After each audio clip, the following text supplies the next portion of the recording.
Get ready. This is the voice of Wayne America. Lighten up, Francis. With your host, Hi-ho, Kermit the Frog here. Mike Carnes. How do you measure yourself with other golfers? By height. Only at WayneAmerica.com. The supernova's gonna kill us all.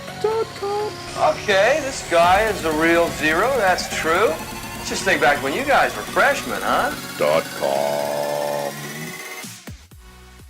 Hello and welcome to the Voice of Wayne America podcast, an exclusive here on WayneAmerica.com. I'm Mike Carnes, your host for our podcast show that we like to put together and talk about stuff that is going on here in the best town in all of America, and that's right here in Wayne America. And we want to thank our sponsors at Providence Medical Center for their support of the podcast. We'll have more on them here a little later on. Now, it's the third week of the month, and that usually means that the Wayne City Council held their meeting earlier this week, and we are here with Mayor Cale Giese to talk about things that happened at the meeting last night. Mr. Mayor, welcome to the program. Yeah, greetings, Mike. Let's get down to it. Yeah, well, we're recording this right after the news conference here in town earlier Wednesday, where Great Dane Trailers had a celebration for their 125,000th trailer. Yes. That was produced at the facility here in Wayne, and a great success story here in Wayne with that business. It's been around for more than 30 years and has done a lot for this the community in a lot of ways, beyond just the presence of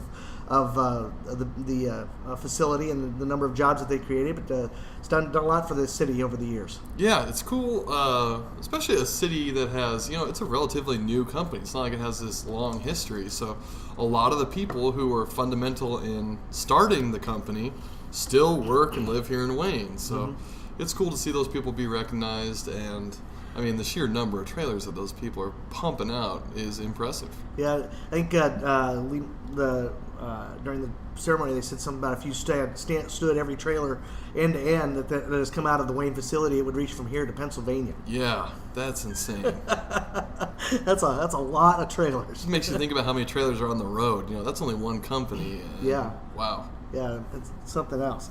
And then as far as the meeting last night, I know a lot of the conversation at the meeting, not a long meeting last night, but a lot of the conversation was regarding the sludge disposal on the old water treatment plant area, and it sounds like we got an agreement in place now for that. Yeah, we tabled this at my suggestion at the last meeting. I was a little bit worried about creating a breakup agreement with Sedgy. That's the company that we're going with here for the cleanup. Wanted to make sure that if nothing was getting done, that we could back out, switch companies, try to find somebody else. Because the goal right now is have this sucker completely cleaned up and ready for repurposing in 3 years. So the agreement that we ended up settling on is if they're not half done by next July. But July of 2020. July of 2020, because they're going to be taking it out in the fall for application to fields. Agriculture fields. Mm-hmm. So they wanted a fall, and then we'll re-diagnose in the summer to see how far along they've come, if we're satisfied with their performance. If we're not, we can terminate it right then and go with somebody else. But these guys, they're our best hope so far, I would say. I hope they know what they're getting themselves into. Now they're talking about 20,000 tons by July of next year? Yes, 20,000 by July of next year, and that should be just about half, I believe, from the engineers' estimates. Okay. I hate throwing out specific numbers when I don't have them written down. I should start creating a cheat sheet for myself. But we should see some work on that probably by next summer then, and hopefully, like you said, get that cleaned up and put that space to good use somewhere. Yeah, let's do something with it. Exactly. Another thing was the Tony Cantrell from Wayne High School talking about the upcoming electric vehicle power drive rally. It's kind of an annual event that comes on in May, and of course one of the things that has to be done is they have to close off that East 10th Street there, up there by First National Omaha building. So that was something that came up during the meeting. Yeah, those poor other people that have to go up against Tony Cantrell's power drive team. I think he said last night that 7 out of the 8 last years they brought home the championship. So very dominant performance from Wayne High on that. In that competition. Yeah, and that'll be coming up May 4th, Saturday, May 4th there up by the First National Bank Card Center. Yeah, So, it is open to the public if you want to go out and check out the cars and what they've crafted up and watch the races. It's pretty cool. yeah, it is pretty cool what those kids come up with. There are some very talented young people that are involved in that. Another thing was the pay application for O'Reilly's demolition. That as we look out over here now, the building's pretty much gone, and so Mile Meyer Construction Company was paid $33,120 for that, and I guess a memory now is completely settled in dust now. Yep, this is a little unusual of the way that we do business at the city. We did pay them before the work is completely done. With all the snow coming in, they're not able to finish the project completely, but we didn't want to delay paying them for an extra month or something. So a little something out of the ordinary, but yes, Riley's a place where anybody who went to Wayne State within the last 30 years certainly has at least one story. That legacy is coming to an end. Even those of us who didn't go to Wayne State have a few stories we could probably share with it too.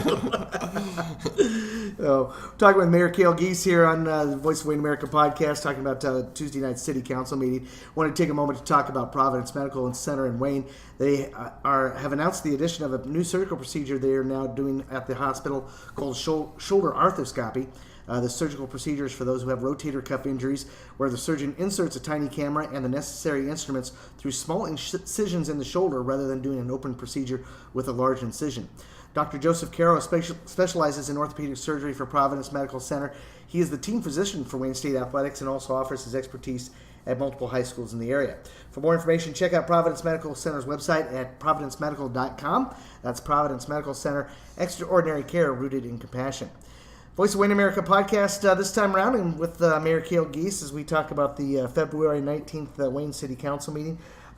We talked about a few things here earlier, and want to talk about the resolution regarding the approving of City of Wayne retreat goals. I guess had a retreat back in February, and I know that there's a lot of things that are kind of come out of those the retreats, and I know updates to Bressler Park and doing something with the old swimming pool, or some things that are probably on that to-do list for the city. Yeah, we got some big, a lot of pet projects from different council members looking to get their projects at least started, or at least decided upon at the very least, what we're going to do. We're yet to find out kind of what we're getting ourselves into up the old pool, but we're excited to at least get it cleaned up or covered up or whatever we're going to do. And Bressler Park, there's a lot. Especially like Council President Joe Broderson's very passionate about the band shell and trying to get more events downtown, providing a little bit of security in case there's rain, putting a cover over the top of that band shell, or that secure chicken days and other events and things that we could hold down there. But not a whole lot of discussion on the retreat goals, which is good. That means that people weren't at each other's throats during the retreat, and everybody pretty much agrees of what we need to at least discuss. It might not be agreement on what we're going to end up doing, but at least everybody agrees of the things that we need to be arguing about. Everybody agrees on the things we need to be disagreeing about. What are some of the things that this, I guess, the councilmen are kind of looking at beyond those two events? There's some other things that we're discussing with that? Well, part of that is always, continue talking about the lagoon, continue talking about, now that the rugby teams have left Wayne, technically, is there a reason that we shouldn't repurpose some of those rugby fields? Mm-hmm. We can always add more recreation space later on, with the lagoon. Do we put in, or do we get another housing development going down in that area?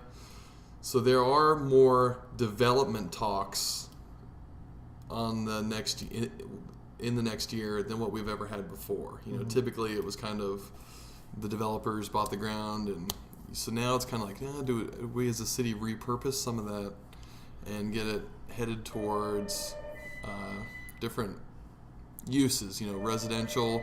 Do we start planning for the lagoon, a little bit of industrial and recreation? It's a little bit more planning like that. That's really all the big items I can think of off the top of my head. Now, with the talk about the rugby field, I think there's 4 or 5 rugby fields, or 4 or 5 spaces, including the main rugby field there. Yeah. Do you foresee? I guess what kind of lease agreement is there with the rugby club, and in regards to their use of those fields, and how would that impact that? I don't think there's. I'd have to look into it. I think the agreement is more or less that they're just located on our city park. Mm-hmm. So the lower fields, ones in the floodplain, those are probably safe. But the ones up next to like the community gardens and the old tree drop off, that's probably what we'd be looking for development. Okay, all right. And have you I don't know if you've had a chance to talk to Darren Barner since they made the decision to move next year. Is this going to be a 1-year thing, or? I have not, but with the demolition of Riley's, no one else wanted to host the party. I'm assuming or maybe he just thought South Sioux had a better venue and they're going to host it there. I have a feeling once they get there, they're not going to come back. The amount of people that had to shack up in the hotels in distant towns, I think they're really going to like the extra amenities that being close to Sioux City is going to provide them. Yeah. That's my guess. We'd love to have them back. The economic impact study that was done years ago showed that, it brings a lot of money to town. But hate to see them leave, but if they're going to go, we need to decide what we're going to do with that ground. Sure. That'll be interesting to see what comes out. I would like to think that it's just a 1-year deal, and that we'll be able to host it again next year and have some changes made to take care of some of those issues that came up with the demolition of Riley's. And that made me think of another big thing is we're working on getting that water main out, a second water main, a backup line. Will eventually be the replacement for the current one, but certainly a backup for now.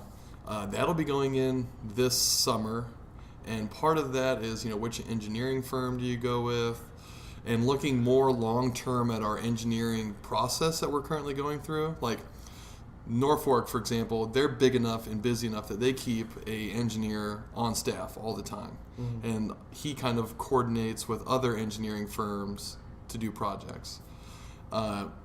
Other cities like Wakefield, they designate one engineer to be their city engineer.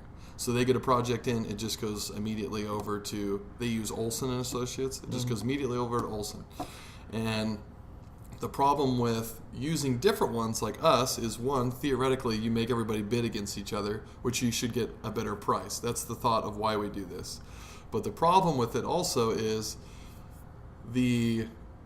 perhaps you do 2 projects that are close together, and you might be surveying the same piece of ground twice. You may be overlapping your work because the firms aren't sharing the information that they've already gathered with each other. That they keep that in-house. So is there some loss of efficiency by the way that we're currently doing our engineering process? So that's another thing that we're going to be discussing. One of the biggest changes is we're going to begin meeting, instead of having one retreat a year where we set our goals and work towards them, we're going to start meeting quarterly. Every 5th Tuesday we'll have a mini retreat, if you will, where we get and we talk about some of those issues, those bigger picture issues, and refine our goals so that we can be a little bit more efficient working towards them throughout the year. All right. So when will that next meeting then? I believe it's Tuesday the 30th. The 30th of March? Or April. April. Okay. Yep. Tuesday the 30th of April. All right. So we'll be starting up with a little different setup with that. Yeah, it'll be a little bit different feel, and hopefully that keeps department heads. Sometimes they'll pocket a longer term problem that we should be planning towards. They'll pocket it for an entire year, and it's like, well, I wish we'd have heard that, a few months ago, so we could at least start preparing for it or thinking about it. All right. couple other resolutions that were discussed, the agreement between the City of Wayne and certified testing services for the geotechnical exploration services for the upcoming Nebraska Street project that's going to be coming up here this year. Yeah, super excited about the Nebraska Street project. Like we discussed before, it's not so much the actual condition of the street, it's more the water runoff systems, and people right now are getting water in their lawns and backyards, and this will clean that up. And anytime you can get a new street where you can get a cost share, it's a pretty sweet deal for the city. So, and we get that knocked out and start working on the next, street and water runoff project. So just keep ticking away. I mean, that's all road work is trying to stay ahead of it as much as you can, or try to not stay behind as much as you can. That's probably the better way to say it. And then 4th Street paving project, that Board of Equalization hearing date set for that. That's being set for March 5th. Where on 4th Street is that exactly? So that's the farthest east part of 4th Street out there, almost by the cobblestone. Okay. Where the new development's going in. So the way that we pay for streets as a city is we build you the road, and then as the developer, then the developer has to splice off the cost of that road back to the homeowners. So the Board of Equalization will say how much each house owes for that road. So if you have a corner lot, some cities make corner lots pay more because they're paying for part of the intersection as well. We don't do that. We try to subsidize the developer or the development a little bit. So you're only paying for your fair share of, fair share, that's such a weird term, stupid term. But you're supposed to be paying for your share of that road. Okay. Now that is that area just to the south of Cobblestone? Yep, just to the south, and 4th Street kind of makes a weird jag, which I don't know why we did back in the day. It's one of those things you kick yourself thinking about. It should have gone straight across, in my opinion. But it makes a weird jag, and then it's kind of like a triangle shaped. And that is the next part of, I believe it's Lou Benscooter's development. So he's looking to... It seems like he does like 8 houses at a time or something. They're all like in the same spot. I'm like, how do you cash flow this when you got 8 houses in the same stage of development? But that's why he's a developer, and I'm sitting here talking to you. So. Go with your strengths. Right? That's right. All right. One other thing that was on this agenda Tuesday that I thought was kind of interesting was the proclamation that March is Problem Gambling Awareness Month. Yeah. This is something that as a Nebraska resident, I have long been frustrated with our state regarding the issue of gambling, and certainly I understand that gambling can be a problem for people and can result in some bad situations. But I find it interesting that our state is so anti-gambling, or our leadership is so anti-gambling, and yet we have things like pickle cards and Powerball and Keno and all these other gambling devices are out there that the state is benefiting from, and yet we have we seem to have a problem with any other sort of gambling being a part of the state.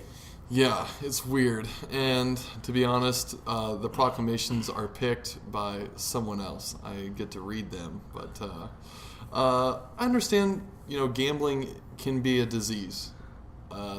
You can get addicted to it just like anything else, But why we choose gambling, why we allow the things that we allow. We don't allow alcohol, or we don't allow marijuana, but we allow alcohol. We don't allow sports gambling, but we allow you to bet on Powerball. Like, the way we're drawing these lines doesn't make sense to me all the time. And gambling for sports is definitely one of those, because it's happening. Mm-hmm. Like, anytime that we turn our backs on the market and say, well, we're going to just pretend that this isn't happening, it always makes it worse. Mm-hmm. Yeah. So, I don't know. I can't disagree with you there. Yeah, the thing that bothers me, and particularly with the issue of sports gambling, the number of states are starting to allow sports gambling, and sports gambling exists everywhere. Yeah, and sports gambling is happening in this town.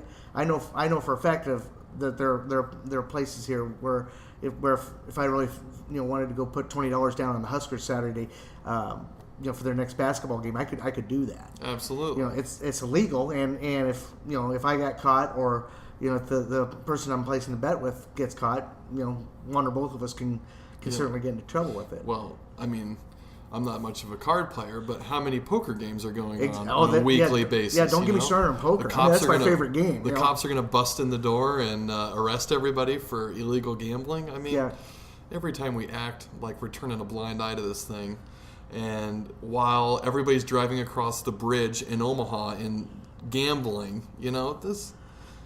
I don't know. Yeah. I think it's a failure on the legislature's part. I know a lot of that has to do with Ernie Chambers. He's very staunchly against any form of gambling. Mm-hmm. So, which is kind of interesting because Ernie's he's independent, but he's more of leans toward the liberal side of the political spectrum. And then you have Pete Ricketts, who's a staunch conservative and the governor of Nebraska. He's anti-gambling too, and that's weird union. It's a weird pretty marriage. Far left and pretty far right. When I think most people in the middle are like, well, these things that are going on that are illegal, you just make them more dangerous when you make them. If they're going on and you make them illegal, you make them more dangerous because you're not allowed to go through the legal means of collections, for example. Let's take worst case dark side of gambling where you owe somebody a bunch of money and how are they going to get it from you? They start terrorizing you or hounding you personally. Whereas if they were to ever go through legal channels, it's a different game. Far different game. And they're probably regulating it enough that they're going to stop you from gambling at some point. Yeah. A lot of casinos have those kind of checks in place where if they see somebody who's exhibiting problems with gambling, they can say, okay, you're cut off from here for 6 months, a year, lifetime, whatever. I mean, they know you can't bleed a stone, but the guy who is lending you extra credit because he knows he can shake you down for it, I don't know. Yeah. I'm with you. I think you should allow people to do what they want and what they're already doing in the safety of legality and not make you a criminal for no good reason. Yeah. You think about the revenue situation that the state has, and like you said, people go across the river to gamble.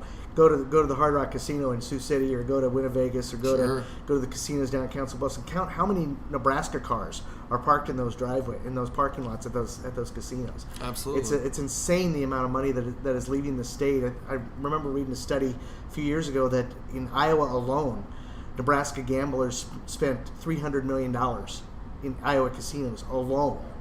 And now you talk about casinos in South Dakota, Colorado, Kansas, Missouri. I know a lot of people that out in western Nebraska that will go out to Colorado and gamble, or go up to Deadwood in South Dakota and gamble. And how many millions of dollars could stay here in Nebraska if legalized gambling were allowed here? Yeah, and we pay for it. I mean, those people that have the problem gambling in Iowa. They go over there, they gamble, they come back here. We pay for pay for those problems. So the idea that bringing casinos in is going to create problems.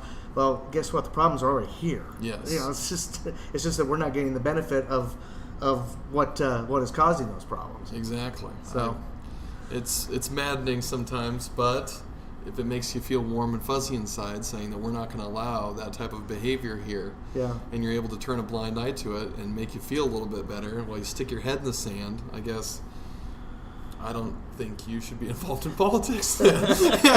Then that's a moral thing, and you should condemn them, but just stay out of politics, I guess. Well, I guess that was where when I saw that on the agenda, I thought, it seems kind of frustrating that a city, any government entity, whether it's a city council or state, would come out and approve this, but then at the same time we have these things going on in the state, that legal and otherwise. Sure, the proclamation, even though I didn't choose it, the wording of it was pretty good. It's saying if you do have problems or you think you see somebody that has problems, try to get them some help. It wasn't condemning it as an immoral act or whatever. So, one of those weird things. I mean, we could go on and on about probably where the right and the left get together to make a bad decision because they want to appeal to the most fringe elements of their base. And I think gambling is definitely one of them, you know? Yeah. Let's be pragmatic rather than pie in the sky, idealistic. Yeah, maybe we need to have a podcast sometime where we discuss, how we can turn the old Riley's building into a casino. And Oh, baby, that'll get people fired up. that'll get the town going. We better not start that rumor. I heard it's sovereign land over there. Seceded from the U.S. That's what's seceded from the state of Nebraska. It's Yeah. its own entity now. Carter Lake Northeast. That's right, yeah. We've been talking with Mayor Cale Giese here on the Voice of Wayne America podcast, talking about the Wayne City Council meeting and some of the stuff going on from Tuesday's meeting. And next meeting will be Tuesday, March 5th. That sounds right. Okay, Tuesday, March 5th at 5:30 p.m. at the City Council chambers. So we'll hopefully have some stuff to talk about after that meeting. Yeah, and I will say, your podcast, the Talking About Dr. Crow, I actually went up and saw him Tuesday. I told you my shoulder was bugging me for like an entire year, and the guy's pretty slick. Is he? Feeling pretty decent. Got you all fixed up? For right now, I don't know. He's probably going to go back and stick the orthopedic whatever thing in there and saw me apart, but for right now, I'm feeling good. Well, there you go. A testimonial from the Mayor of Wayne from Providence Medical Center. There you go. What better way to end the podcast? All right, that's going to do it for this edition of the Voice of Wayne America podcast here on WayneAmerica.com. And I want to thank Mayor Cale Giese for talking with us this week and thank our sponsors at Providence Medical Center. We'll have another edition of the Voice of Wayne America podcast coming up very soon here on WayneAmerica.com, so tune in. And until then, this is Mike Carnes, and we'll see you later.